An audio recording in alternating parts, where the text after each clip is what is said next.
Copa America শুরু হতে আর ২৪ ঘন্টারও কম সময় বাকি।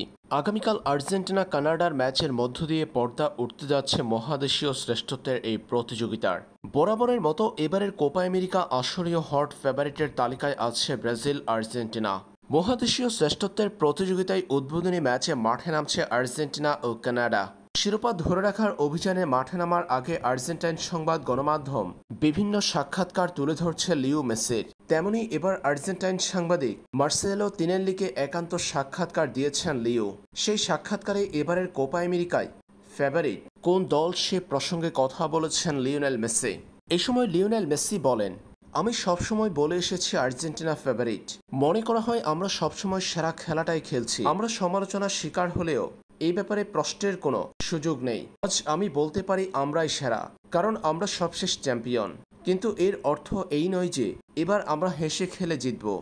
ইকুয়েডরের এই প্রজন্মের ফুটবলাররা খুবই ভালো করছে। তারা শারীরিকভাবে শক্তিশালী। কলম্বিয়া উরুগুয়েও ভালো দল। ব্রাজিলের কথা না বললেও চলছে। নেইমার না থাকা ব্রাজিলের জন্য দুঃখজনক ব্যাপার, তবে ওদের খেলোয়াড়ের অভাব নেই। নেইমার খুবই কঠিন একটা বছর পার করছে। সে এখানে খেলতে আসতে পারেনি। সে না থাকলেও ব্রাজিল খুবই শক্তিশালী এবং প্রতিদ্বন্দ্বিতাপূর্ণ দল। শক্তিমত্তায় ব্রাজিল দলটা আর্জেন্টিনার মতোই। ওরা শিরোপার দাবিদার এবং ওরা কোপা আমেরিকা জিততে পারে।